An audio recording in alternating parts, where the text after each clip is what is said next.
Live from the Gallo Show from the Trustmark Studios. People you trust, advice that works. Member FDIC. Lots going on. We'll tell you about that a little bit later, but I don't want to keep the eminent former commissioner of MDOT, former senator. As a matter of fact, Dick Hall started his journey in public service back in 1975, running for office in state legislature. He won that seat in the state senate, served as Senator Dick Hall from 1975 to 1999, and in 1999, there was a phone call that came from the current governor named Kirk Fordyce, and there was an open seat in the Department of Transportation, and Dick Hall said, "Yes, Governor, I will do that," and he served from 1999 as Commissioner of the Department of Transportation Central District till 2020.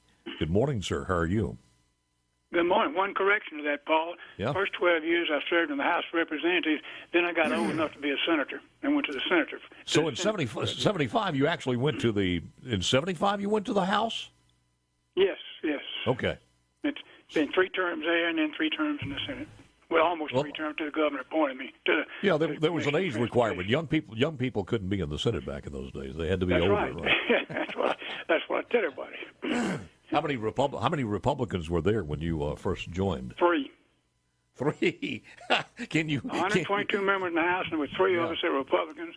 And then when I went to the Senate, 52 members, and there were 3 of us that were Republicans.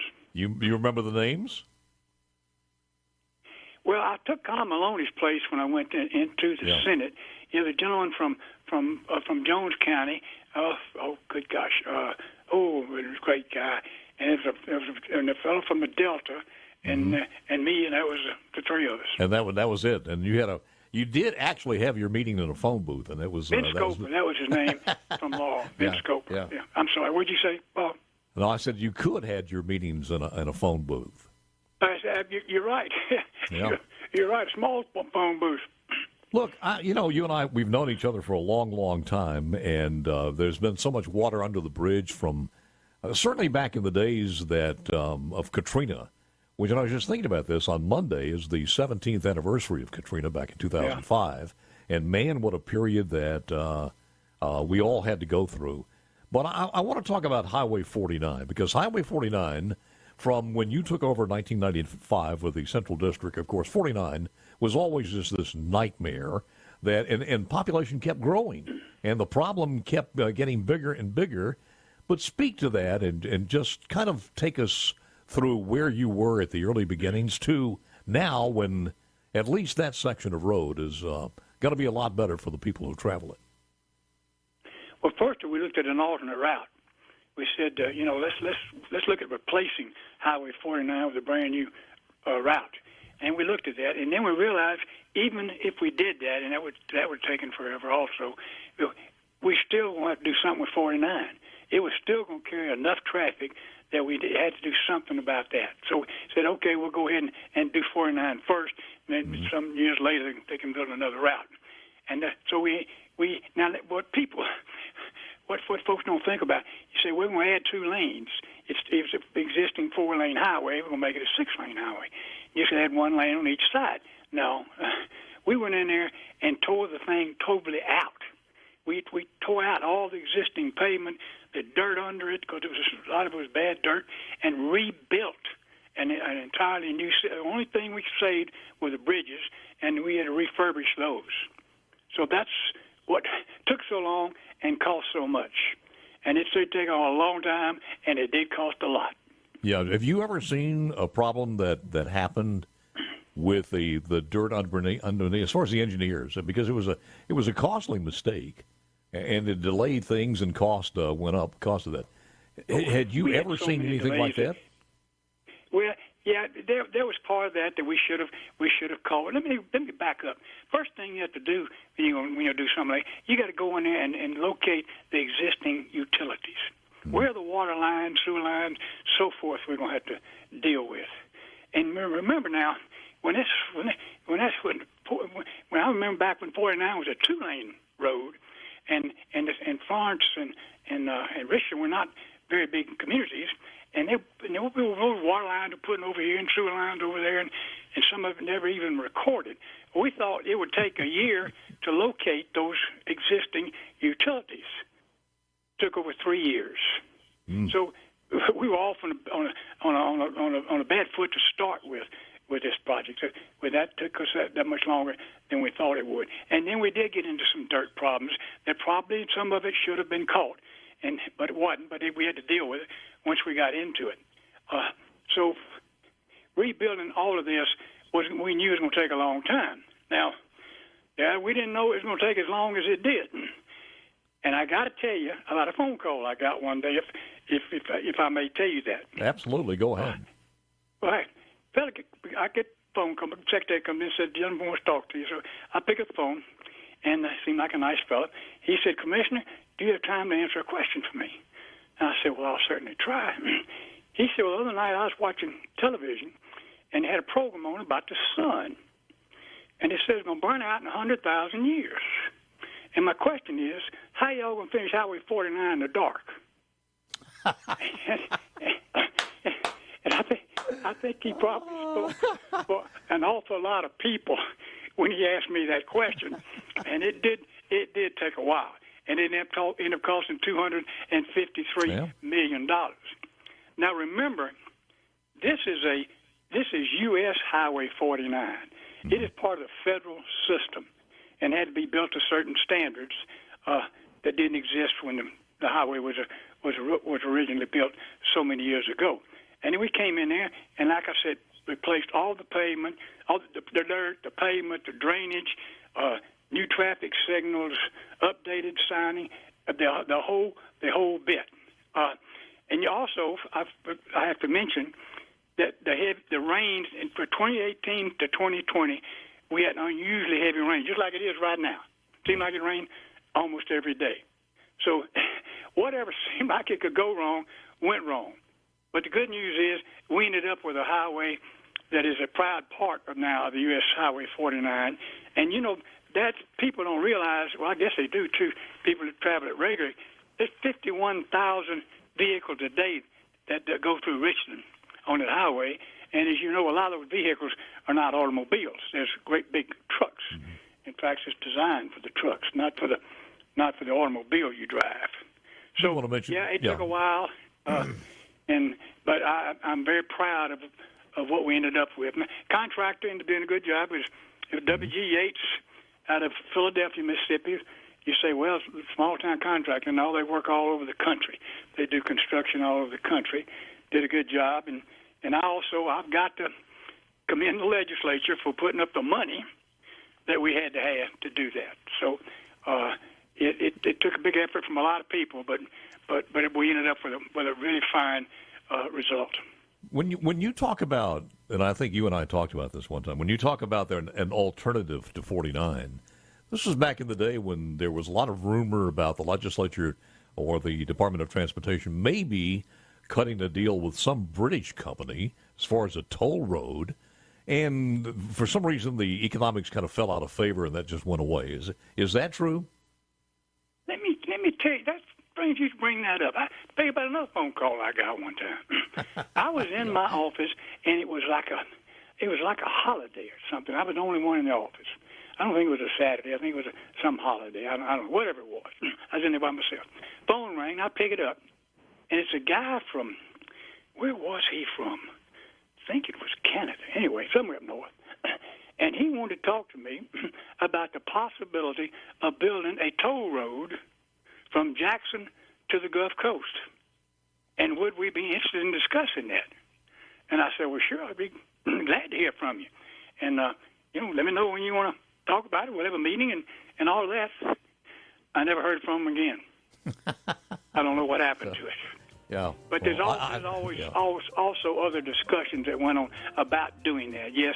Can you hold on? Can you hold on for a second? You remember when we used to do this? There are commercials. So can you hold on for a second? Oh yeah. I do want to ask you this: your memories of Katrina, since we were talking about that on coming up on Monday. More with the former commissioner of the Central District of MDOT, the one and only Dick Hall, when we return. See, people you trust, advice that works. As always, former Commissioner MDOT Central District Dick Hall is my guest. Let me say this, that I talked to Dick yesterday, and I know that you were quarantined. You happened to get COVID. Are you doing okay? I am. I'm doing fine. How about you? I'm doing good, but this will prevent you from going to the ceremony. So this is the loudspeaker you need here. So when is the ribbon cutting, right. or when is that supposed to happen? No, the ribbon cutting has happened. It has and happened. I was not able to go because of I had COVID. Yeah, and so I'm glad to have a chance to talk about it because I missed that opportunity. Yeah. I do want to ask you though, when you start looking at this, and you and I, we've talked many times, almost every time you were on the air. Back in many years ago, you said we've got to do something with our gas tax over and over. Now, here we are, August the 24th, with the president wanting to put every other car and possibly every car, an EV, on the road, and nobody's taking that step to do anything about it. And it's just going to get worse and worse as the tax rolls, as far as gas is concerned, get more and more anemic. Your thoughts? Well, you don't have time to really get in detail about that, but let me just say, if we'd have raised that, if we'd have adjusted the gasoline tax, which hadn't been done in 30 years, if we had done that 20 years ago, when I first started preaching that, we would have had that done, and we would have had the kind of money that we needed to build and maintain our highways, but we didn't do it. Now we're faced with the coming of the electric vehicle. Now, how you going to do that when how you going to build a highway? You don't have cars out there using fuel that they're paying a tax on. Well, what you're going to come to, and Oregon is already running some tests on this, it's going to probably come to where you're going to pay so much per mile. When you fill up gasoline, the technology is available that they can record what you paid last time and then what you would pay this time, and it would be added to charging your vehicle or whatever. So it's going to have to go away. It eventually will get away from the fuel tax. If there's no fuel tax, obviously. But that takes too long to really get into a lot of detail about that. Yeah. But something's got to be done. Well, and it's going to make a lot of people. It's going to make a lot of people angry that's the reason they got away from gas, and to know that they couldn't get away from that cost. So they're going to not be happy about it. You would probably end up paying something per mile. But you're missing Katrina. Before we finish this conversation, I want to say something about Katrina. What do you have in mind? I just wanted some of your memories on that. You start saying, and of course, in the Southern District, there was complete devastation from bridges to everything else. But your thoughts? Right. Well, and Highway 49 to get there, that's what I remember about it. It was MDOT, the people with chainsaws and so forth and bulldozers cleared the path. They literally cleared the path to get to the Gulf Coast. And as my wife Jennifer has reminded me many times, Haley Barbour was governor, but it was Marcia Barbour that was in that vehicle literally in the vehicle behind the MDOT crews to get down to the coast. She got down there before Haley to try to start putting some things together. But speaking of Governor Barbour, let me say this. I don't know anybody else we could have had in place at that time that had such connections in Washington that got us the monies that we had to have to come in there and rebuild everything that we had to rebuild. I mean, Marcia did a great job taking care of the folks down there, but Haley did a super job of getting us the resources that we could go in there and do the reconstruction that we had to do, and do it just as fast as we had to do it. Dick, how soon did you go down after the date it hit itself? Did you go down the morning after or 2 days? I made a point of not going down there. Well, did you? Yeah. Too soon, because there wasn't anything I was going to be able to contribute to it. I thought if I go down there, some people will try to make a big deal out of it, but it didn't make any sense. I wasn't going to be able to go down there and do anything for them, so I didn't. I wasn't one of the early ones to go down there. And we had a commissioner in South Mississippi that was doing a very good job of handling all of that. And I went down maybe a week after it happened, and you could drive maybe 30 miles an hour in some stretches because it was the roads were still a week after not good on 49. I mean, that's how bad it was. Yeah. Oh, and by the way, I mentioned Haley, and I certainly need to mention Trenton Fayette. our U.S. senators that we had in place at that time, and both of them in very good positions to get done what they got done. So they all worked with Haley and everybody else in our legislature to pull that together. Well, look, I thank you for spending the time with us, man. It's good to hear that you're doing good and you whooped the COVID. And anytime you want to jump on the air with me, you give me a call. All right, I'll do it. And listen, and you will be in my prayers. Thank you, man. Appreciate it very much. Always. Bye. Dick Hall, Bye-bye. Former Commissioner, MDOT Central Division or Central District. Guys, been around for a long time and a lot of public service to the